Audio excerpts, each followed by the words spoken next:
This is a huge pleasure, privilege, honour, delight for you and for me, actually. It's a huge treat. I'm Abigail. I'm the director of the Jewish Museum, for those of you who don't know me.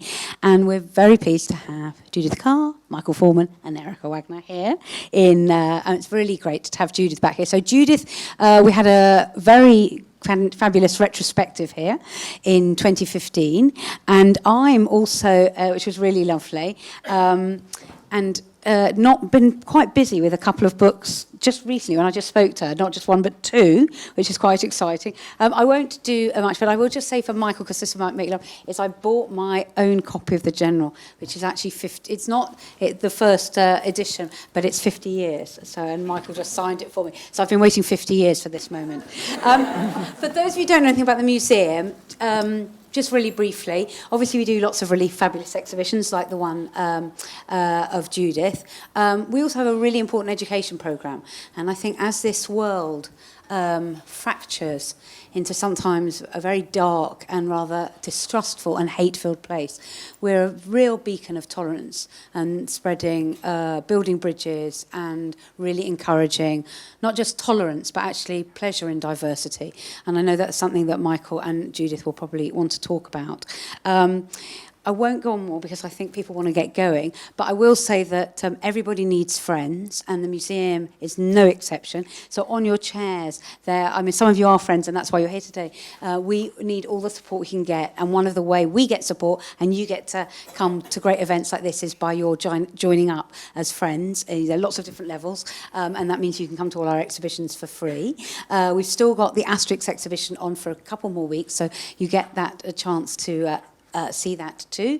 And also, if you're interested in children's literature, about this time next year, we have a Maurice Sendak exhibition. Maurice Sendak is a person, who wrote and illustrated Where the Wild Things Are. So if that's it, we also have some other sometimes some more other exhibitions. We've got a Vishniak exhibition, who's a photographer, retrospective, and in the spring we have an exhibition about Jews and money. So there's a range of things, yes.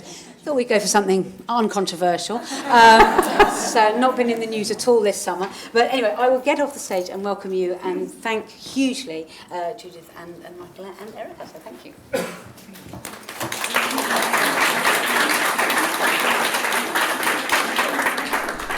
Well, thank you so much, Abigail, and I am really delighted to be here at the Jewish Museum in this wonderful space with these wonderful authors and illustrators. I'll introduce them both just so you know the format of the evening, tell you some stuff maybe you know, maybe some you don't. Then we'll converse and perhaps look at some slides if it's appropriate, and then of course you'll have time for your questions. But I think we're in for a really special evening. Michael Forman grew up in Pakefield, a fishing village in Suffolk during the Second World War, an experience which has had a lasting and creative influence on his work. His illustrated autobiography, War Boy, has shaped a new generation's understanding of life during the Second World War. The book won the Kate Greenaway Medal for Distinguished Illustration in a Book for Children, the second time Michael had won that illustrious prize. He studied painting at the Lowestoft School of Art and Graphics and St. Martin's in London before attending the Royal College of Art. Not long after that, his first book was published, which was that battered book that we just saw Abigail holding up, The General. Actually, it was during my student days that it was published. Oh, was it? You were still a student? My first year at the Royal College. Okay, right, okay. So I stand corrected, and that's even more impressive. An anti-war picture book, very necessary now, written by Janet Chartres. When not at his drawing table, he has traveled all over the world, and those travels have provided further inspiration for his drawings. And so his career has spanned over 50 years and nearly 300 books, which is quite a figure to say, including collaborations with many eminent authors from Shakespeare to Michael Morpurgo. He is passionate about his art. Drawing teaches you to look at things properly and to understand form and structure, he has said. Understanding we all need, whether or not we pick up an HB pencil. I've just been reading a book done with Michael Morpurgo, published last year, called Lucky Button, about the Foundling Museum, and he has 2 books coming out in November. Another one, Poppyfield, about the First World War with Michael Morpurgo, and one of his own, Stubby. But, of course, we also have tonight the marvelous Judith Kerr, and hers is a remarkable life. Born in Berlin, her father was Alfred Carr, one of the best-known writers of his day. A theatre and culture critic, the author of books of poems and travelogues, he was admired and feared in equal measure. Those were the days when people knew to fear critics. He knew everyone in his literary and political world, and everyone knew him. He was also an early and vocal critic of the Nazi Party, and so the family were forced to flee Germany in 1933. Their hair's breadth escape, the foundation of her classic book, When Hitler Stole Pink Rabbit, published in 1971. I'll be fascinated to hear what Michael and Judith have to say about their accounts of their childhoods during the war. Judith's very first book, The Tiger Who Came to Tea, won her a place in the pantheon of great children's writers and illustrators. Her Mog books are beloved by generations of children, and 2 years ago, a wonderful retrospective of her life and work, Tiger, Mog, and Pink Rabbit, a Judith Kerr retrospective, drew crowds, as Abigail said, at this very museum. In 2015 too, Dear Mog was resurrected for the Sainsbury's Christmas advert. The accompanying book, Mog's Christmas Calamity, gave Kerr her first appearance in the #1 spot in the UK Top 50 sales charts. Last year, her new book, Katinka's Tale, introduced another delightful feline. Beautifully told and wonderfully drawn, it's a book with all the magic we have come to expect of Judith. And now there's another Kerr classic, Mummy Time, which is just coming out, which I have read. I'm not going to say much about it, except that it's completely hilarious and absolutely as much for adults as it is for children, as all great books for children are. So please, can we have another warm welcome?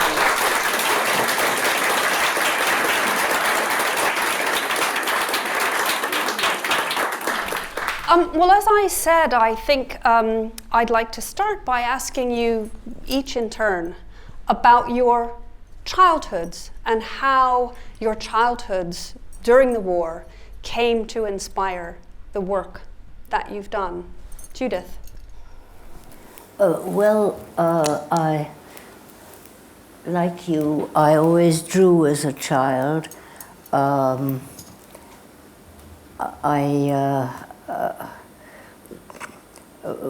I couldn't, I drew as much as I could during the war.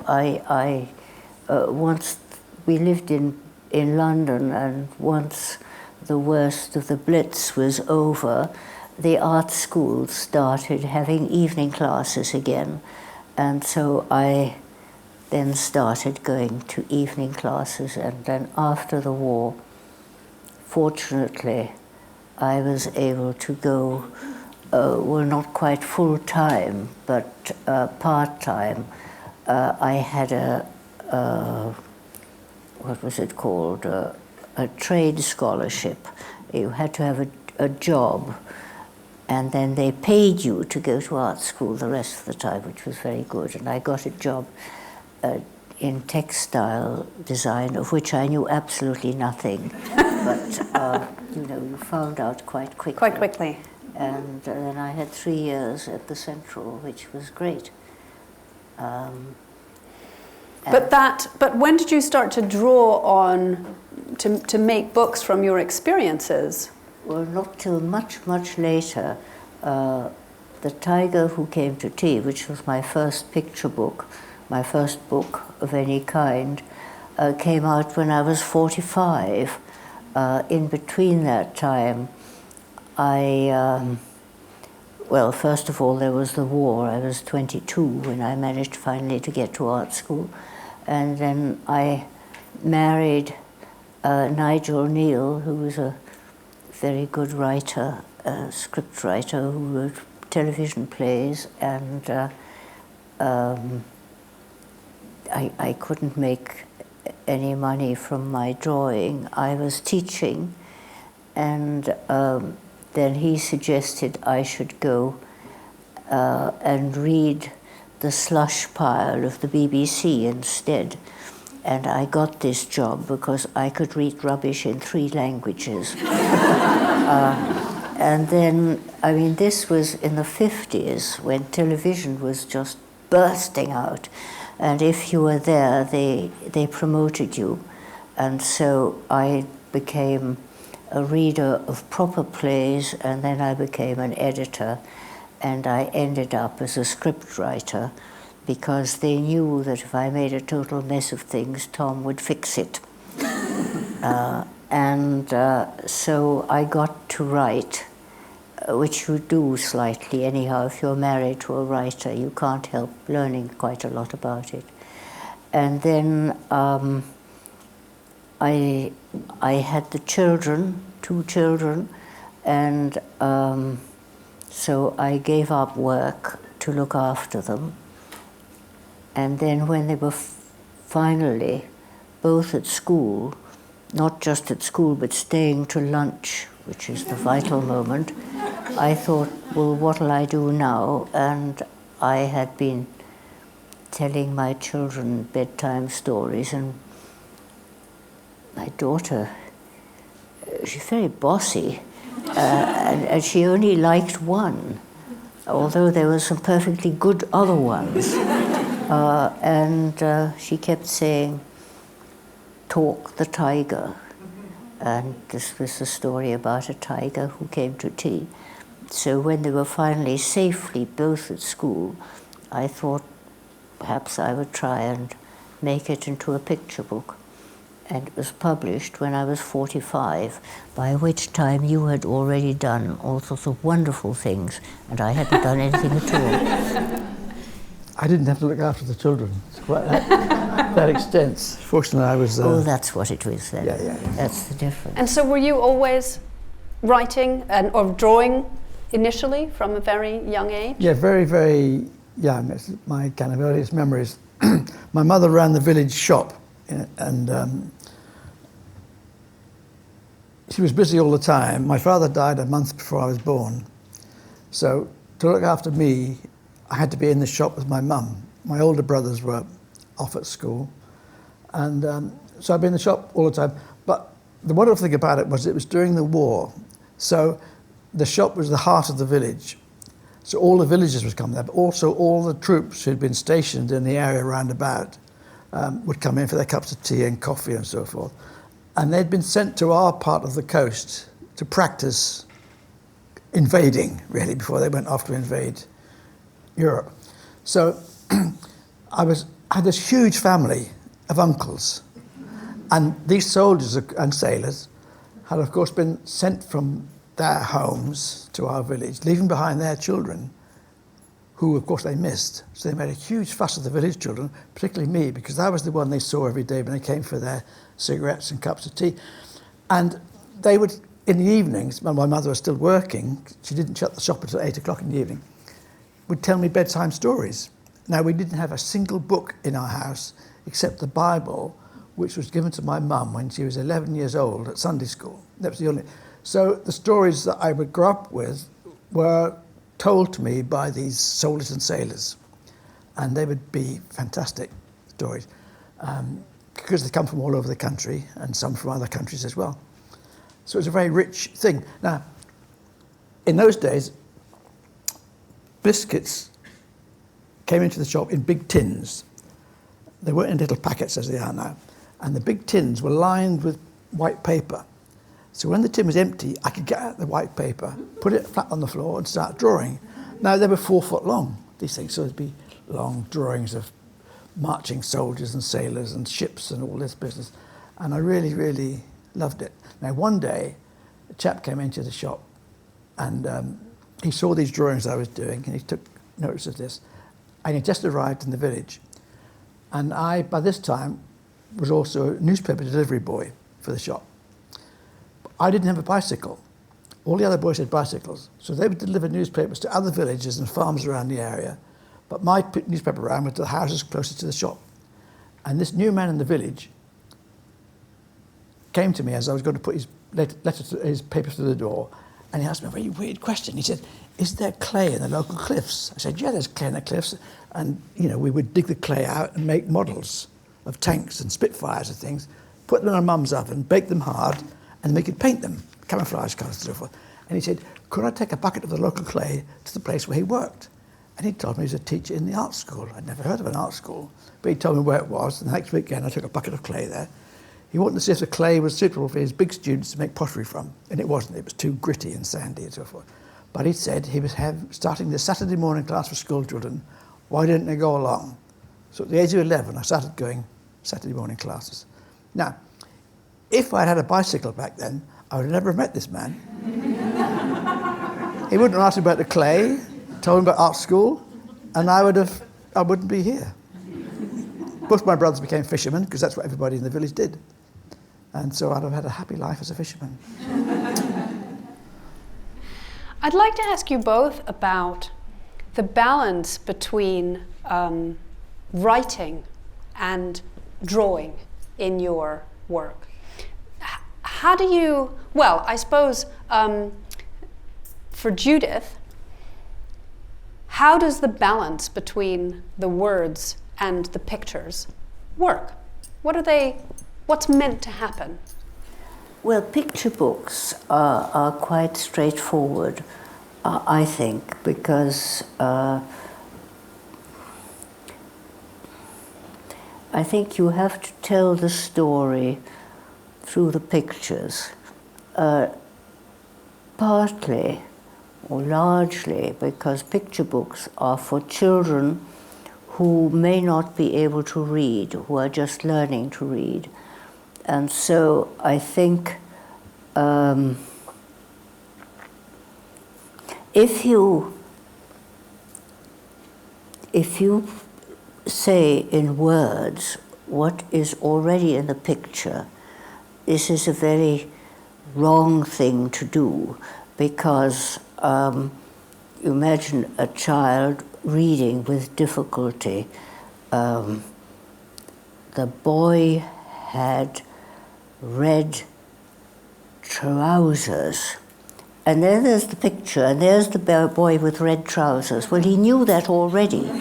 He didn't have to make that terrible effort.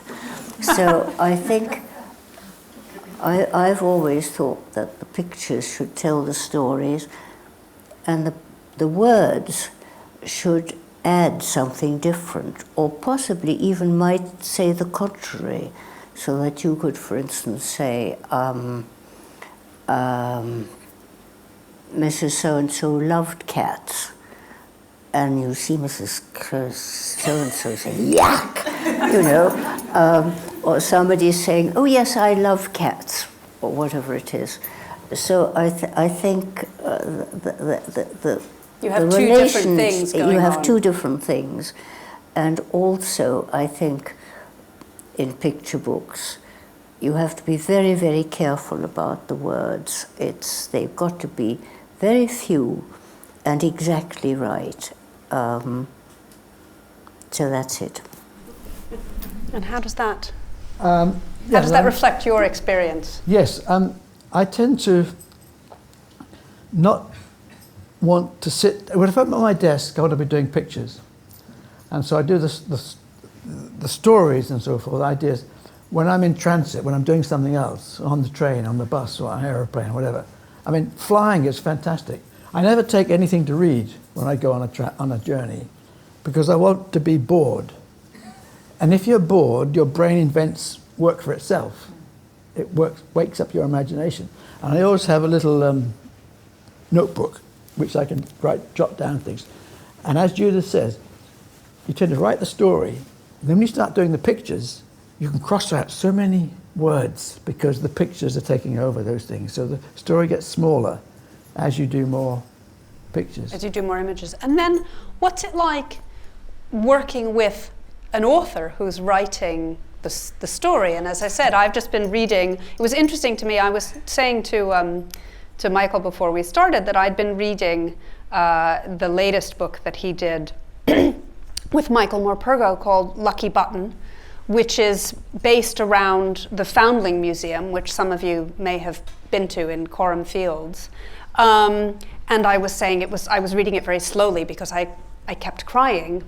And it's a very moving book, also sad. And you said it was, because of that, it was difficult. It was difficult. It was kind of a miserable job to do. I thought, please lighten this up a bit, And it's kind of one thing after another. And but it's the way. I mean, your author writes joyful books, and this is a nice thing about working with writers, is that you're suddenly pushed into an area that you're not familiar with, and you have to kind of get used to it, research it, and so forth. And but researching about the Foundling Museum is, of course, extremely sad. And one particular book I did with Michael, The Mozart Question, which is about the Holocaust, really. And I've never had such a terrible time researching it, because you look at these photographs, and particularly when you get families arriving off the train, and I noticed that if children, if they see a camera, they look at the camera. So in these photographs, the children are looking straight at the camera. They're looking at you, right? And so they don't know what's happening, and you do, and it's a really terrible experience. And it's interesting when you bring that up, because this talk was delayed from last year. We've been in anticipation for this wonderful event. And when it was originally programmed, as I recall, it was part of a series at this museum about remembrance. And it's even if it's not part of a series, it's a fascinating topic. And you too, Judith, of course, I think about When Hitler Stole Pink Rabbit, which is such a lovely and entertaining book about a frightening and difficult subject. So I'm curious to ask you both how you deal with this challenging and important material that, in your case, also is the material of your own life, but so it can be understood by a younger audience. Well, in my case, I didn't set out to tell people about the Holocaust. I wanted to write about my childhood. I had children of my own, and I'd never had anything to do with children before, no young cousins or anything like that. And I had no idea what to do. And whenever I was completely flummoxed, which was often, I thought, well, what was it like when I was that age? And of course, it was always quite different. And so I thought I would write about my childhood, which in fact was extremely happy because my parents were hugely protective, and we left Germany. My parents had no money. We went from country to country, but my brother, for whom it was worse than me in a way, because all I wanted to do was draw, and all he wanted to do was play football, for which you need 21 other people. And so we both agreed always that our childhood, escaping from Germany and living in Switzerland and then in France, in Paris, and coming here, was infinitely preferable to the sort of childhood we would have had if Hitler had never happened. It was a great boon to us. And I just wanted to write for my children about what my childhood had been like. And while writing about it, of course, I began to realize, which very stupidly I hadn't done before, how incredibly good my parents had been, because if they hadn't been so protective and so positive, it would have been very different. Because I've heard you've said to me when we've talked about this in the past, that they made this feel like just a wonderful adventure. Yes, and they were just matter of fact. We moved to Paris, and they said, okay, we're in France, so you have to learn to speak French. And we did, and in fact, it's, at the age of 10, it's not very difficult to learn a language if you're in the country surrounding by it. And you get there and you think, I can't understand a word anybody is saying. And about a year or 18 months later, it's your language. And this gives you such a terrific boost. One thing, while writing this book, my parents were dead by then, but I finally realized, which perhaps I hadn't fully realized before, was how incredibly good they'd been. So I'm glad I wrote it. So in the end, it became a book really to remember my parents as much as about our childhood. But I suppose one thing I should say is that I was incredibly lucky in that I heard about awful things. I heard about this man, I think he was a scientist, and the Nazis, a Jewish scientist, and he was put in a concentration camp, and he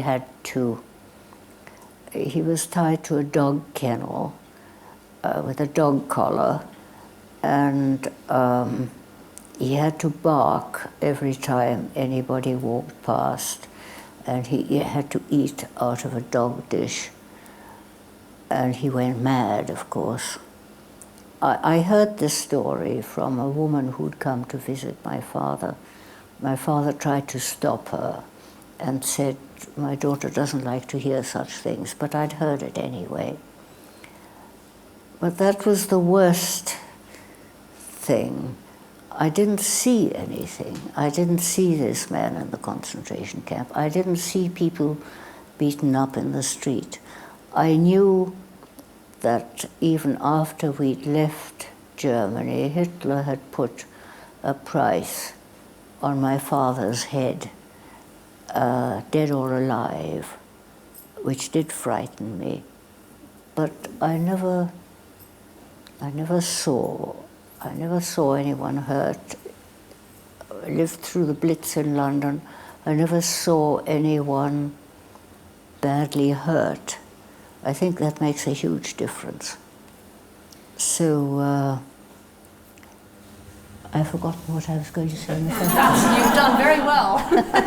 Exactly. What did you ask? I was asking about writing about difficult experiences. Yeah, well, it didn't seem that difficult at the time. And because thanks to my parents. It has that, and I think of that with War Boy too, that the sort of immediate experience of a child who doesn't know perhaps the larger picture. But that's very different from something like the Mozart game. Yes, I mean, the War Boy is the story of my childhood in a way, and it was a response just to questions from my sons when they were of an age. They say, "What was it like, Dad, when you were a little boy?" So I started telling them stories, and I thought, well, I should write some of this down.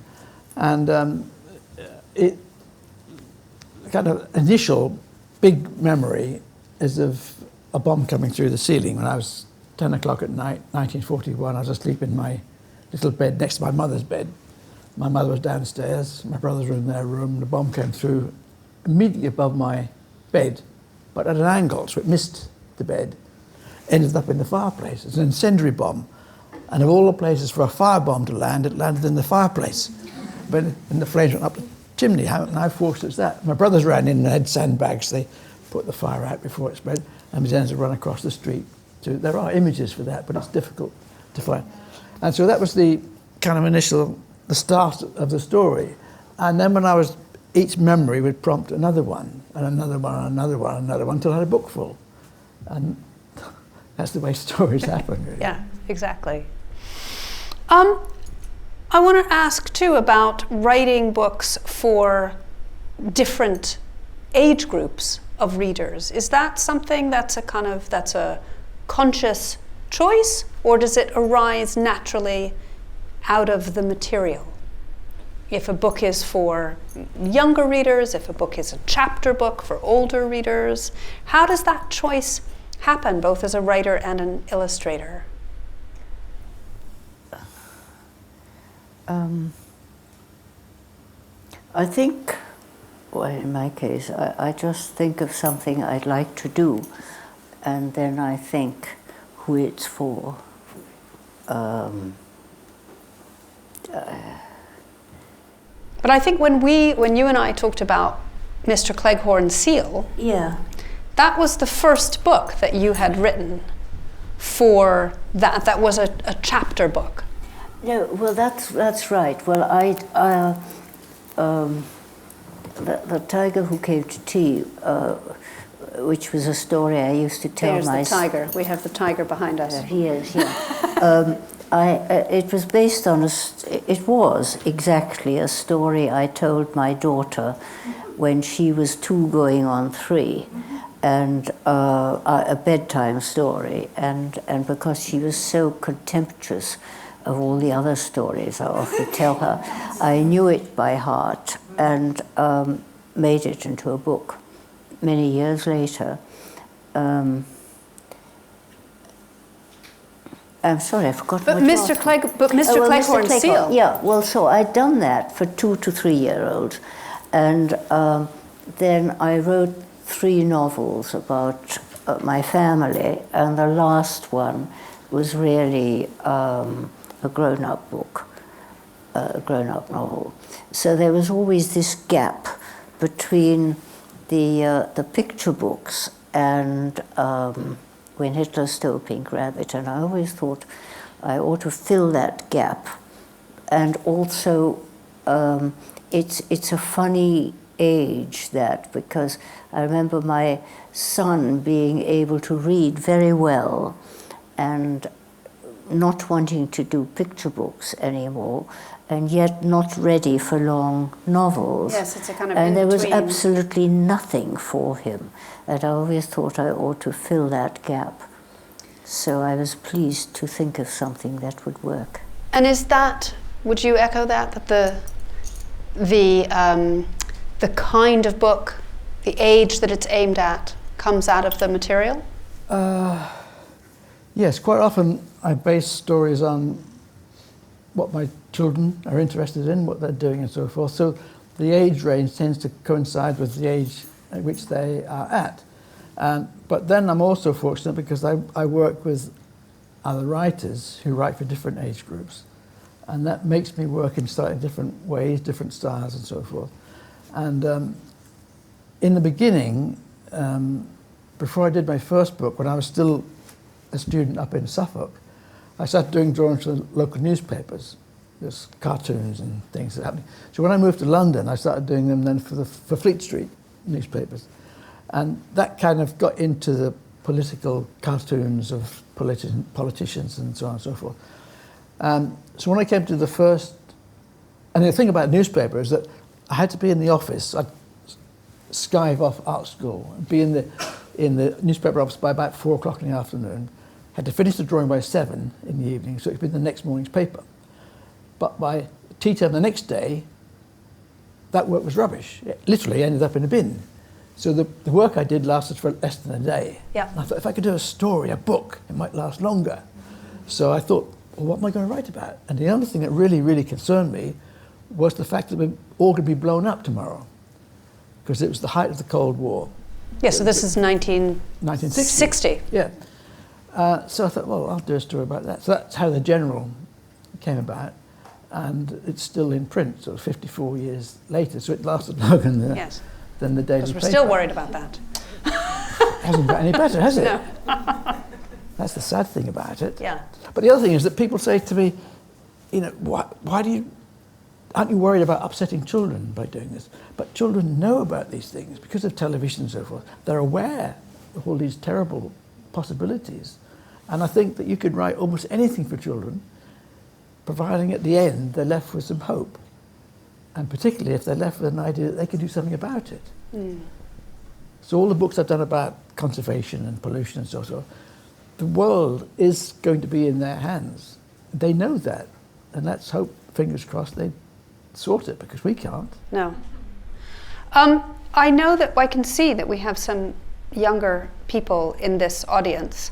But of course, everyone can be creative, and it's never too old to start anyway. I wonder if each of you has some advice for people who want to pick up a pencil and start either drawing or writing, maybe feel a bit nervous about it, think they need to get the nerve to do it. What would your advice be for people who want to tell stories or make pictures?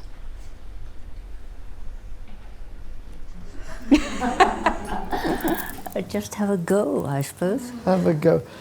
When I'm asked this by in a school group, I suggest that they write about something that they know. They are the expert on this particular subject. And I encourage them to look at their family stories, because every family has fantastic stories. Ask your grandparents, what was it like when you were a child, Granddad? Maybe they came from a different culture, different country, whatever. And start with this kind of thing that's close to home, close to you, because you know as much about it as anybody. And I think, well, that's it really, because that's how I started, with things close to home. When I did The General, I'd been nowhere. So the story is set in my village. And the ice cream stall on the cliff top, we haven't got that picture, I don't think. Maybe we have. This is the one. The ice cream stall belongs to my brother's father-in-law. And one of these boats belongs to my brother. The church on the cliff top, that's where generations of my family are buried. So that was my world at that point. There'd been nowhere. I was lucky after that to go all over the world, and I could set stories in different countries. And I was really fortunate, because that encouraged publishers to send me stories about different cultures, different countries. And I've worked with Mada Jaffrey in India, and Kiritakana in New Zealand, and Edna O'Brien in Ireland, and so on. And that comes, one breeds the next one, in a way. But it's interesting too, because it's a world you know, but a story that's new. And so hopefully not restricted to that little Yes. thing. It's kind of, I don't know, universal maybe, because it's about war and peace. Hope and despair. I think whatever is most familiar to oneself is in fact the one thing that is interesting to other people. You think it should be all about, I don't know, wild stories about God knows what, but in fact it's when you lied to your mother or whatever it is when you were small. Or your family cat.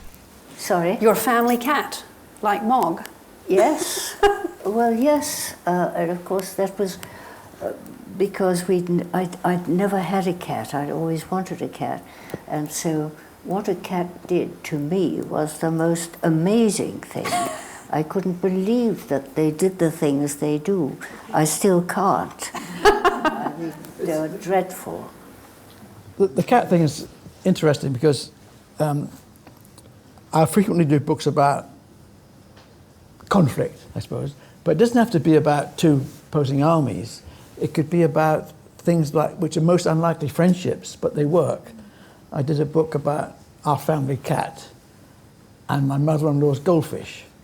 Well, normally one would be breakfast for the other. Yes. But the goldfish was in its tank on my mother-in-law's windowsill, and outside was a lovely wood in which the cat, being a cat, could wander wild and free. But he was looking at this little goldfish thing, sad for him, because he can just go backwards and forwards, round and round, go nowhere. And then one day the cat is in a children's playground in the sandpit, finds a plastic bucket been discarded, transparent plastic bucket. Idea. So he picks up the bucket, takes it home, fills it with water, and encourages the goldfish, it's called Bubble, to dive out of the tank into the bucket. Then he can take him to the woods, wherever, wandering wild and free. Show him the And world. Yeah, so he takes him to the park where there's this big pond, and he says, look, Bubble, see all the water? Be wild and free, dive in. And goldfish shakes his head, no. So then he takes him to the river, even bigger, more water. The goldfish can see swift fish swimming about. Go on, Bubble, dive in, be wild and free. No, no, no.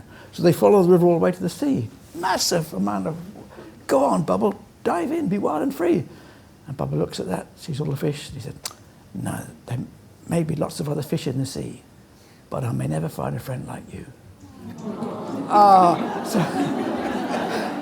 So he stays in the bucket. Now the cat can take him wherever he goes.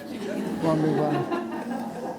And I think that's a thing that, all children can, as Judith does, the family pet. They're very unique, special characters. And also, as you both said, lifting off from the things that you know or that your family knows. And that was because Mr. Cleghorn's seal was from a story, something that happened to your father, I believe. Yes. Quite extraordinary story. Well, yes. A bit like the goldfish and the cat. Well, he liked animals. It runs in the family. My husband did too. He went out. He used to travel a lot, and I think he was in France, and he was staying with a fisherman's family, and he went out with the fisherman in his boat, and the fisherman was culling seals because they were taking too many of his fish. But he was a nice man. He didn't want to kill more seals than he had to. And so he was absolutely horrified to find that he'd accidentally killed a mother seal who had a pup. And so he said, oh, this is awful, but I'll have to shoot the pup as well because it'll just die. And my father, who was fairly impulsive, said, oh, no, don't do that, I'll take it. And so they got this little thing off the rock, which was rather surprised. And he put it into I think they put it into a box with some seaweed back at the fisherman's home. And then my father proceeded to take it back from Normandy, I think it was, to Berlin on the train. I think it had to go in the luggage van, but my father kept visiting it, and he trickled water on it and tried to feed it a mixture of, I think, milk and fish oil, not very successfully. Anyway, it took a long time. I think they had to change trains as well. And they got to Berlin very late in the evening, and my father realized that by this time he had run out of milk. There wouldn't be any back at his flat.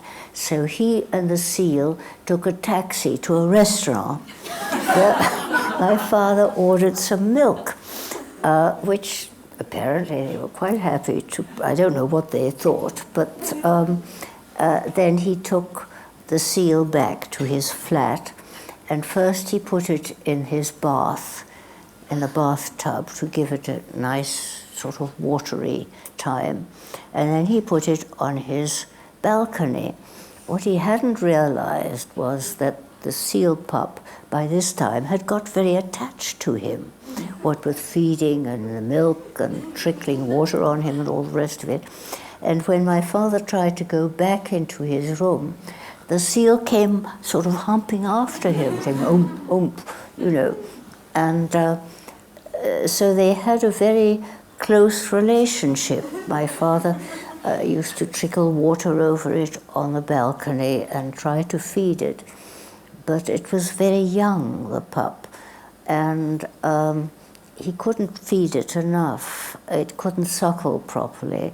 And I think at one time he actually soaked his jacket in this mixture of milk and fish oil, and the seal managed to suck some of it out of it, but it wasn't enough. And it got thinner and thinner, and he tried to give it to the zoo, and he tried to give it to the aquarium, and nothing worked. So in the end, he had to have it put down. But being a Victorian, he had it stuffed, which is what you did.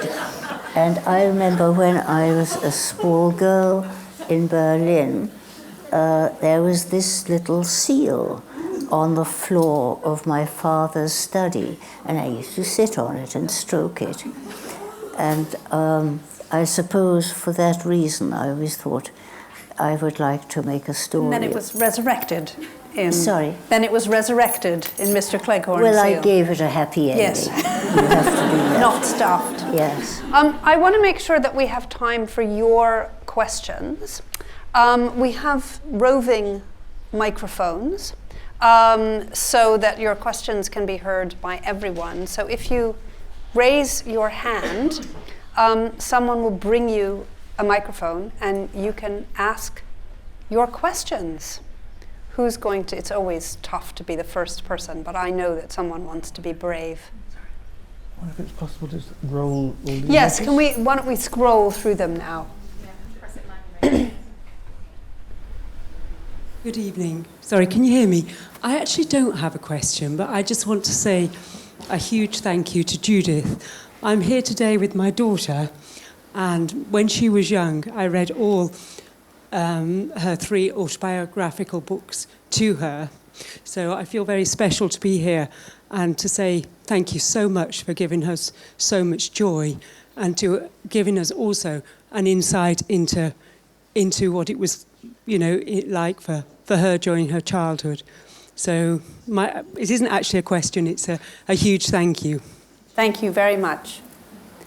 Who has there's a question. Yeah, hello. I actually don't have a question either. Sorry. But also a great thank you to Judith, because actually I came from Germany with my father just today, just for this talk. And we're really lucky to get tickets. She came from Germany today for this talk. Good heavens. Yeah, and I just want to say thank you for your book, Hitler's So Pink Rabbit, because it was read to me when I was in primary school, and it was difficult to understand, of course, for an 8-year-old child what was going on in there, but this book had spiked my interest for this entire history of the Second World War and the Holocaust and everything that came around that. So thank you very much. Thank you. Thank you. Do you have favorites among your books, or is it like picking among your children? This is my favourite. That's your favorite. Because it's about my mum and my family at that time. Oh, So yes, that's the I only love reason, that really. one. That's wonderful. Yeah. Do you have a favorite? I did a book, a sort of odd sort of book called, it'll come to me in a moment, My Henry, which is a book about, I did it sort of not very long after my husband Tom had died, when I became conscious that I was an old lady on her own, and B, there was an awful lot of other old ladies on their own whom you tended to see sort of sitting on buses and things, and you thought, oh yes, well, that's an old lady, okay. And I thought, of course, it's not just an old lady. She's had a great life and perhaps has been very happy with her husband. So I did this book about an old lady who has wild imaginings about doing wild things with her husband, who is actually dead, but flying about with him and riding on dinosaurs and things like that. Things like that. Yeah. Oh, okay. Hello, yes, this is an actual question. I was just interested to hear from you both about how your writing and illustration process has changed over the years. Is it easier now or more difficult? Michael, do you want to... Does it get easier? It shouldn't get easy because you should be trying to get better all the time. And if you're trying to get better, you're giving yourself, a higher... You're giving yourself things which are more difficult in order to get better, in a way. So it's always... and when the finished book comes out, you think, oh my God, why did I let that go through, that particular picture? I'd love to have another go at that. But you're never satisfied with any of it. So you're always Because wanting to have another You always want try. to make it better. Yeah. And when you see the finished thing, you realise what you should have done. Do you have that? Are you always trying to... Oh, yes. But I do find, at least now, I have an idea what I'm doing with drawing, which I didn't have before, which I still don't have with writing. So I prefer drawing. Drawing. So you feel now you feel confident. Well, So you have to be 9 to 5 until you... discovered, which is that when you finish a drawing, you say, right, that's it. The great thing is then not to stop, but to think of the next one and to do some kind of a rough, however rough, something towards the next one, so that next day you don't start with a blank page. You've got this thing. You may do something totally different, but there's something to work on. Start. That's a help. I figured that out as a writer. Did you? Too, yes, Yeah, that you it's must taken me always... a long time. You must stop. But I only worked it out recently. You must stop when you know what happens next. Yeah. And then again, so you can you might change it. Some idea of what happens next, maybe wrong, but something. It's good to go to bed with this thing in your... because you can Yeah.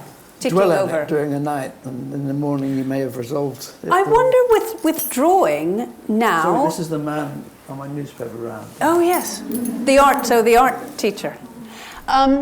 I wonder for both of you, and again, you and I, you mentioned this to me once, now here we are in the 21st century, and if you want to know what something looks like, you can just find a picture of it online. Is that always helpful? Sometimes helpful? Occasionally a hindrance? I wonder how that's affected your work. I think it's always helpful to get reference. Hugely helpful. Yeah. I mean, I once Googled inside tigers' open mouths,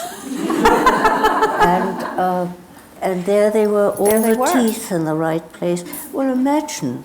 What would be the alternative? You go to the zoo and hope that they yawned, I suppose. Yes. Wait for him to open his mouth and then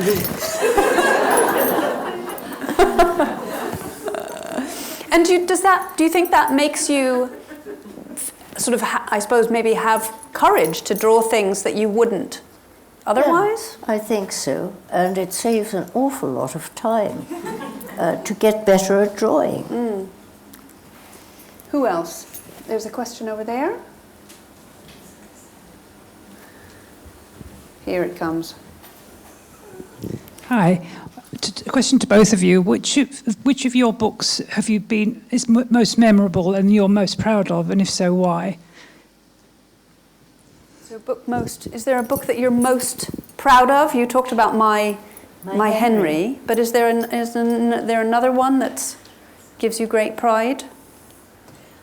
I don't find there's a great pride anywhere. I find I sort of think, well, sometimes I think, oh God, yes, I still had talent then.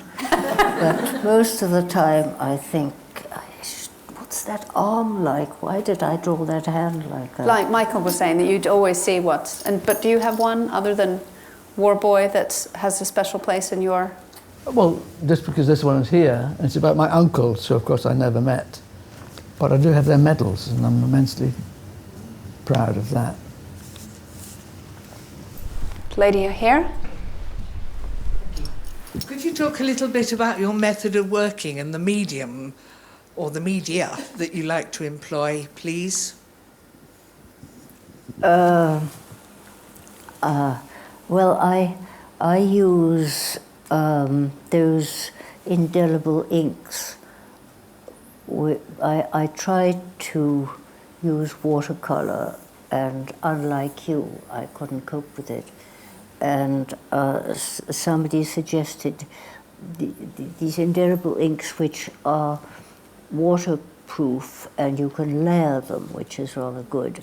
So you can get very brilliant colors, and that's what I used when I started. And then gradually now I find I've changed. I used to use black Indian outline as well, and now I still use the inks but diluted, and I use crayon on top, which has the advantage that A, you can rub it out if you've got it wrong, but perhaps more importantly, you can shape things much more by using the crayon. And I use a pencil outline, which is much more variable. You can make it darker or lighter. So it's more subtle, I think, but less brilliant. Thank you. Yeah, I use watercolors, pencil outline, and because I like the kind of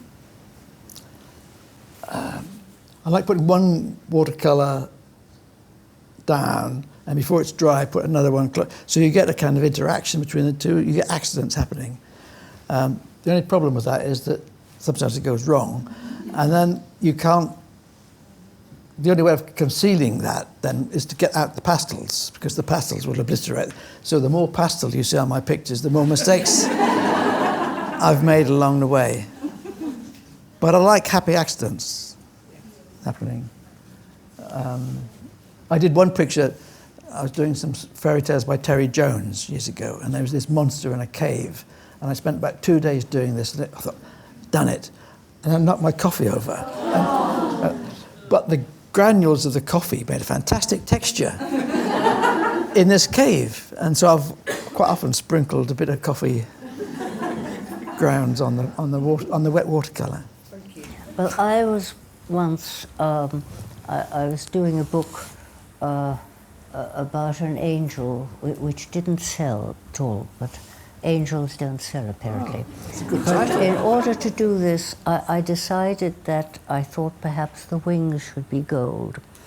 And my then editor, Ian Craig, said, "Oh, I'll show you a book where we're using gold," which was an illustration of the Arabian Nights. And I was absolutely flabbergasted by this book. I thought it was incredible. The variety of using watercolors and gold, some sort of ethereal pictures, incredible, and some very solid and wonderfully drawn. And I said, "Who is this man?" Well, we all know who it was. And it was quite incredible. I thought, yeah, if one could do that, it'd be okay. You're very kind. There's a gentleman here. Yeah, I just want to ask you, Judith, a question. You said you had a very happy childhood and your parents were very protective of you. When later on you were writing about your childhood, how far was your view of your childhood coloured by the very hard time your father had when he came to England? I didn't then, even when writing the book, I had no idea just how hard it had been for my parents. I understood a bit about it looking back, thinking how hard it must have been. But there's an archive in Berlin about my father, and a lot of people he wrote letters to during that time kept them, and they've ended up in the archive. And I found out, I'm still finding out about what it was like for my parents. Somebody's just published a 600-page biography of my father, which is done very well in Germany, which is great.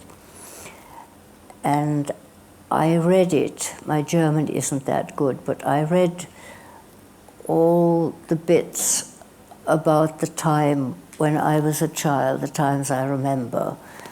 And I'm still shattered by how terribly, terribly hard it was for him. And I didn't know this when I was writing the books. Because, of course, he was a famous man in Berlin. He couldn't find work. He spoke and wrote perfect French, which is why we went to Paris in the first place. But he couldn't get enough work. They just didn't have, they couldn't pay the rent, they couldn't pay the bills. It was a constant horror for them, and people helped him, helped them always, but they were always in fear of the next month, week, and I didn't know that. I don't suppose. Well, I wrote the three books about my life as I remembered them, but another thing I didn't know and only realized fairly recently was how much my father fought to try and keep us going, because, and I'm sorry about that, in the books, I describe him as someone who went on writing beautiful words and things, and left my mother to do most of the practical things. And this was because he never talked about what he did. I didn't realize, for instance, that when we were in London in the war, he would read something in the news in the morning and then write a very funny, witty, sharp verse about it and take it to the BBC, who had a German, German service to Germany, to give it to them, and they very rarely used it. Some idiot thing about a feud back in Germany between my father and somebody else, and they each had followers, and it was one of the followers of the other chap who was in charge of the BBC. I had no idea of that. So you're still learning now, thanks to this book. I'm still learning now of Fascinating. Desperate letters he wrote to people, and I'm sorry about it because I didn't get that right in the books. I didn't realize how much of a fighter he was because he never talked about it. My mother was struggling with these various jobs she tried to get just to get some money, jobs which she hated and which were quite difficult to get. And so she was endlessly talking about it. She was saying, I still haven't heard from this man. Do you think I should try and write again? And why haven't they rung me up? It was a constant thing that we were very much aware of. I had no idea. My brother didn't have any idea either. You don't I know suppose- about no, your parents. you don't. never quite know about your parents. And I suppose your father died before you were born, which must have Yes. been very So hard on young. your mother, but you knew, that's what you knew. Yes, well, my mother was absolutely amazing because she ran the shop, and it was open for 12 hours a day, 6.5 days a week. She opened Sunday mornings, but she was just an incredible woman, and didn't let it affect us three boys in any way whatsoever. The other thing was that the fathers of all my friends were away in the war, so every family in the village was a single-parent family. Yes. In a way. So it was only when their fathers started coming back, those that did come back, that I then began to You think really about, felt it was different. Yeah, but then I was so made to feel so comfortable by my mother that, again, there wasn't this gap in my life. Yeah. Who else? We have time for maybe one or two more. This lady here? Sorry, could I just make a comment about your third book, A Small Person Far Away? I am an absolute admirer of that book. I think it's a small literary masterpiece, and even if you feel that you didn't perhaps write accurately about your family, I found that book so moving. But I'm very sad that in public libraries and on Amazon it's classified as a children's book, because this is a book that has so much to say to adults, and particularly adults who have family, who have experienced some of the things akin to what your family experienced. It's a brilliant, brilliant book, and if anybody hasn't read it, the third part of the autobiography, it's absolutely wonderful. It's brilliantly written. Thank you very much. Well, thank you. It's this thing that happens in all families, doesn't it? Which is that you're a child and your parents know everything, and then gradually you get older and they get much older, and then suddenly you're almost the parent, and they become it's that's what happens, doesn't it? Yeah. God knows what my children think about me now.